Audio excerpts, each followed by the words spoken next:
Hello बच्चों, welcome to my channel. आज की वीडियो में हम बेसिकली एक स्टैटिस्टिक्स के ही सेकंड लेसन को डिस्कस करेंगे। ये आईसीएसई, सीबीएसई, स्टेट बोर्ड, हर एक बोर्ड के लिए बहुत ही इंपॉर्टेंट लेसन है। मेजरमेंट ऑफ सेंट्रल टेंडेंसी किसी किसी बोर्ड में दिया रहता है, किसी बोर्ड में इसका नाम स्टैटिस्टिक्स होता है, किसी बोर्ड में मीन, मीडियन, मोड, इस तरीके से इसके नेम होते हैं। बेसिकली ये इंपॉर्टेंट लेसन इस तरीके से है कि ये लेसन आपको हर तरीके से लाइफ में कह सकते हैं हर जगह यूजफुल होगा। तो चलिए वीडियो को स्टार्ट करते हैं। मैंने आईसीएसई बोर्ड के क्लास 10th को कवर अप किया है। अगर आप किसी और बोर्ड से हैं और ये वीडियो को देख रहे हैं तो अगर आपको इस वीडियो में इंपॉर्टेंट चीज़ें समझ में आती हैं तो ठीक है, नहीं तो आप मेरे को जस्ट कमेंट में अपना बोर्ड लिख के दीजिए। मैं आपके बोर्ड से रिलेटेड भी वीडियो को बना के अपलोड करूँगी ताकि आपके टाइप के क्वेश्चंस भी आपको इजीली समझ में आए। बट इस बोर्ड में हर एक तरह के क्वेश्चन को इंक्लूड किया है, इसलिए मैंने आइडियली आईसीएसई के मेजरमेंट ऑफ सेंट्रल टेंडेंसी के पोर्शन को कवर अप करने की कोशिश की है। चलिए फटाफट से वीडियो को स्टार्ट करते हैं। आज हमारा देखिए इंट्रोडक्शन में बेसिकली क्या है, the numerical expression with represent the characteristics of a group, a large collection of numerical data are called measurement of central tendency. देखिए हमारा एनवायरनमेंट ही कह सकते हैं, हमारे सराउंडिंग में ना बहुत तरीके के डेटाज अवेलेबल हैं और देयर आर बहुत मैनी थिंग्स जिसमें बहुत huge number of datas available होते हैं। अब जब बहुत सारे डेटाज अवेलेबल हैं तो उस केस में हम किस तरीके से, किस टेक्निक से उन डेटाज को कैलकुलेट करें या उन डेटा से कुछ भी आउटकम निकालें, तो उसी के लिए ये measurement of central tendency use किया जाता है और इसको हम शॉर्ट में एवरेज या शॉर्ट में हम इसको मीन भी कहते हैं। An average which is used to represent a whole series should neither have the lowest value nor the highest value in the group, but the value somewhere between two limits, possibly in the center. मतलब centre में जो limit होती है उसको इसमें include किया जाता है। Where most of the items of the group cluster, there are many types of statistical average. Out of them, the following average will be studied in this chapter: arithmetic mean or mean, median and mode. Basically अगर आप बात करते हैं class 10 तक के syllabus की, तो ये तीन तरीके की ही सेंट्रल टेंडेंसीज को स्टडी किया जाता है, फोकस किया जाता है, कह सकते हैं तीन तरीके की ही सेंट्रल टेंडेंसी को पढ़ा जाता है। और बेसिकली अगर हम लाइफ की बात भी करें तो यही तीनों चीज़ें ज़्यादातर यूज़ भी होती हैं। चलिए फटाफट से देख लेते हैं अरिथमेटिक मीन। आपने प्रीवियस क्लासेस में भी अरिथमेटिक मीन के बारे में पढ़ा होगा और बहुत सारे बच्चों को इसके बारे में कॉन्सेप्ट क्लियर भी होगा। फिर भी हम एक बार फटाफट से रिविजन कर लेते हैं जिससे हमारा कॉन्सेप्ट ईजिली क्लियर हो जाए। कॉन्सेप्ट क्लियर होता रहेगा तो आपको क्वेश्चन करने में आसानी होगी, साथ ही साथ आपको समझ में आएगा आप जो कर रहे हैं वो किस तरीके से हमारे लिए यूजफुल है। देखिए arithmetic means simply means of a set of number is obtain by dividing the sum of numbers of the set by number of numbers. मतलब हम सब जितने भी हमको नंबर दिए हुए हैं ना उन सबको ऐड कर लेंगे और जितनी उनकी काउंटिंग में आ रहा है ना उसको हम डिवाइड कर लेंगे। मतलब total of numbers upon number of numbers, that is simply known as mean. ये हम बहुत छोटी क्लास से भी करते आ रहे हैं। इस तरीके से ही हम अपनी क्लास का हाइट, एज, वेट, हर चीज़ का एवरेज फाइंड आउट करते हैं। अब देखिए the weight in kilograms of 5 person are this this this and this, then find the arithmetic mean. तो हम क्या करेंगे, इन सबको आपस में ऐड करेंगे और डिवाइड किससे करेंगे, हम 5 से। देखिए भाई यहाँ पे किया हुआ है और प्रॉपरली हमको समझ में आ गया। तो this is known as arithmetic mean. Simply अगर अरिथमेटिक मीन की हम बात करें तो इसी को हम बोलते हैं। नेक्स्ट क्वेश्चन क्या दिया, the mean weight of 15 boys 43। अब देखिए मीन वेट दिया हुआ है आपको, मतलब arithmetic mean is given. 15 boys का कितना है और नंबर दिया है, तो टोटल वेट ऑफ 15 बॉयज कितना आ जाएगा। तो बेसिकली हमको टोटल वेट निकालने के लिए इस तरीके से हम सॉल्व करेंगे, इसको क्रॉस मल्टीप्लाई करेंगे, ये उधर चला जाएगा, टोटल वेट हमारा फाइंड आउट हो जाएगा। देखिए यहाँ पे इजिली टोटल वेट भी फाइंड आउट करके क्वेश्चन में आपको गिवन है। देखिए आपको नेक्स्ट क्वेश्चन में वही क्या बोल रहे हैं, mean weight of 40 number is this if one of them is taken as 53। तो मतलब कोई एक है जो कि इनकरेक्ट है और 53 है इंस्टेड ऑफ 35, तो हमको करेक्ट मीन निकालना है। इनकरेक्ट मीन क्या है, incorrect sum of 40 numbers upon 40। तो मीन हमारा कितना है 37.5, इनकरेक्ट सम कितना था 40 और करेक्ट ये।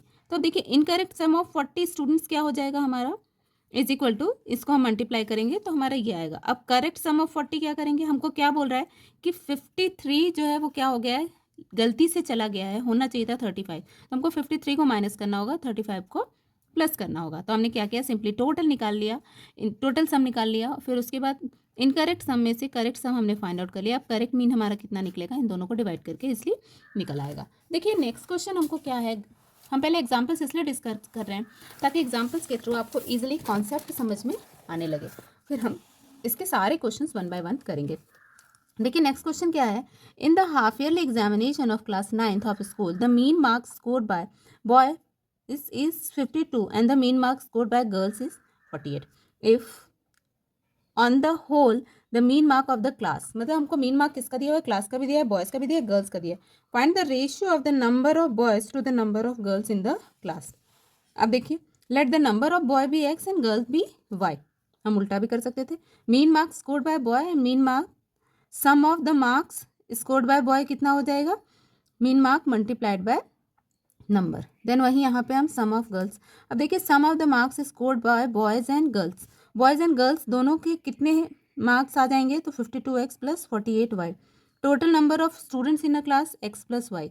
तो मीन मार्क ऑफ क्लास कितनी हो जाएगी, marks of boy marks of girls upon number of boy और नंबर ऑफ गर्ल्स. तो इस तरीके से हमको ये टोटल दिया हुआ है, तो हम ऐसे करके x और y निकाल सकते हैं. तो हमारा रिक्वायर्ड रेशियो, मतलब जो हमको क्वेश्चन में पूछ रहा था find the ratio of number of boys to number of girls, वो हमारा आ जाएगा 5:3 का. तो आई होप आपको समझ आ रहा होगा. हम एक बार पूरा एक्सरसाइज डिस्कस कर लेंगे ना, तो क्वेश्चन करने में हमको बहुत आसानी होगी, चीज़ें बहुत ईजिली समझ में आएंगी. और देखिए नेक्स्ट क्वेश्चन क्या बोलता है, arithmetic mean of tabulated data. बहुत सारे ऐसे डेटा होते हैं ना, आपको टेबुलर फॉर्म में दिए होते हैं. अब कितने टेबल होते हैं हमारे पास, डायरेक्ट मेथड होता है, शॉर्टकट मेथड होता है एंड स्टेप डेविएशन मेथड. ये 3 मेथड से हम टेबुलर डेटा को सॉल्व कर सकते हैं. अब देखिए डायरेक्ट मेथड से हम किस तरीके से सॉल्व करेंगे. Prepare a frequency table with 3 column. देखिए first column from the left write the value of x and the second column में हम फ्रीक्वेंसी लिख देते हैं. देन वहीं थर्ड कॉलम में क्या करेंगे, right the product of each. दोनों का हम प्रोडक्ट मतलब क्या है, मल्टीप्लाई करके करेंगे. देखिए क्वेश्चन में आपको सॉल्व किया हुआ है, एक्स और वाई लिखा. डायरेक्ट मेथड में हम क्या लिखेंगे, एफ एक्स कैलकुलेट कर लेंगे. हमारा मीन कितना होता है, एफ एक्स अपॉन एन. अब एन यहाँ पे कितना आएगा, N we know N is 100, it is given in the question. या फिर एन हमारा फ्रीक्वेंसी का भी टोटल होता है. तो इस तरीके से करके हम निकाल सकते हैं. Generally mean is denoted by x bar. अब देखिए शॉर्टकट मेथड से हम किस तरीके से कर सकते हैं. देखिए शॉर्टकट मेथड में आपको मान लीजिए कि शॉर्टकट मेथड का एक फॉर्मूला होता है, जो कि आपको थोड़ा छोटे छोटे फॉर्मूले इसमें हैं जो आपको याद करने पड़ेंगे. देखिए शॉर्टकट मेथड का फॉर्मूला क्या होता है, a plus summation f t upon f. अब ये सारी चीज़ें कैसे आएंगी, आइए हम क्वेश्चन में देख लेते हैं. जैसे देखिए हमको एक क्वेश्चन दिया हुआ है, the weight of 25 students of a class are given in the following table. Weight दिया हुआ है, नंबर ऑफ स्टूडेंट्स मतलब 65 8 स्टूडेंट्स का है, 66 6 स्टूडेंट्स का. इस तरीके से आपको दिया. Using shortcut method find the mean weight. आपको शॉर्टकट मेथड से मीन वेट आपको फाइंड करना है. Let assume mean A is equal to 67. ये हमने जस्ट अज्यूम किया है. ओके अब देखिए यहाँ पे हमने क्या लिख दिया, 65 66 67 68 और 69. नंबर ऑफ स्टूडेंट्स जो लिखे थे वो हमने लिख लिया. अब हमने क्या किया था, डी एक्स माइनस ए आपको करते जाना है. अब एक्स हमारा कितना है, 65 माइनस 67 कितना आ जाएगा, -2. वहीं 65 से 67 इस तरीके से हमारा ए निकल आएगा. एफ डी निकालेंगे, एफ डी मतलब इन दोनों को आपस में मल्टीप्लाई करके निकालेंगे. तो ये we can easily find out F, we can add all these. देन हम अपना फॉर्मूला लिख लेंगे. ए हमने कितना अज्यूम किया था, 67. एफ डी हमारा कितना आया, -12. और एफ कितना आया. तो इस तरीके से करके हमारा मीन फाइंड आउट हो जाएगा. देन एक और मेथड है हमारा, वो क्या है, step deviation method. Step deviation method थोड़ा सा लेंथी होता है, बट कैलकुलेट करने जाएंगे तो इसमें भी जैसे अगर फॉर्मूला आपको याद है तो you can easily solve it. अब देखिए मीन में इसमें भी हमको ए लेना है. Summation f t upon F into I. I is interval. इसको भी हम क्वेश्चन देखते हैं इस एग्जाम्पल को, तो इजीली हमको समझ में आ जाएगा. इसमें भी हमने अज्यूम कर लिया 70. हम 70 अज्यूम किए, यहाँ पे 50 भी कर सकते थे, 30 भी, कुछ भी हम अज्यूम कर सकते थे. ठीक है, कोई हार्ड एंड पास नहीं है. क्वेश्चन में आपको 70 अज्यूम किया, तो हम अभी के लिए अज्यूम कर लेते हैं 70. फर्दर हम जो क्वेश्चन करेंगे उसमें अपने अकॉर्डिंगली एक्सरसाइज के क्वेश्चन में अज्यूम करेंगे. अब देखिए एक्स हमको जो दिया था वो हमने लिख लिया, एफ जी जो भी हमें गिवन है वो लिख लिया. अब डी हमको फाइंड करना होता है एक्स माइनस ए. मतलब जो भी हमारा ये एक्स है उस पर हम जो हमने ए अज्यूम किया उसको 10 से अगर करेंगे तो इस तरीके से हमारा प्रॉपर डी आ जाएगा. अब टी कैसे आएगा, x minus A upon I. अब क्वेश्चन आता है कि यहाँ पे हम आई कैसे निकालें. I is what, i is interval. 20 30 और 10 को माइनस करते हैं तो कितना आता है 20. 50 और 30 को माइनस करते हैं तो कितना आता है 20. This is interval. तो आई इज़ इंटरवल.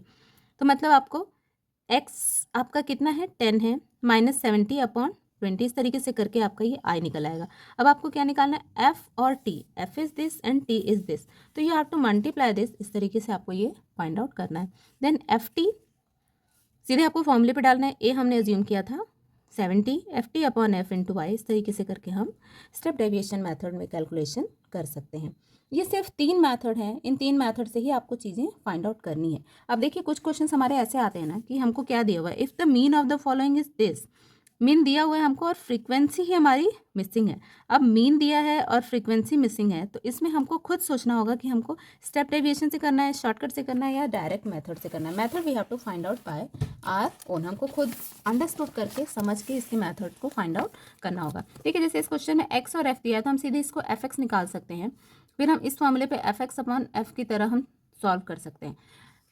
तो हम ऐसे करेंगे, इस तरीके से सॉल्व करके हम इजीली आपको फाइंड आउट कर सकते हैं।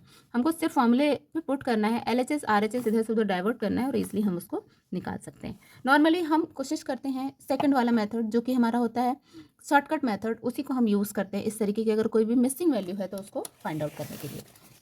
आप देखिए इसके बाद हमारी एक्सरसाइज आ जाती है 24A। अभी अगर हम एक्सरसाइज करेंगे तो वीडियो थोड़ा लंबा चला जाएगा, तो एक्सरसाइज के लिए हम मिलते हैं नए वीडियो में। मैं इसके पूरे एक्सरसाइज के एक एक क्वेश्चन को सॉल्व करूंगी जिससे आपका सारा का सारा डाउट क्लियर हो जाए।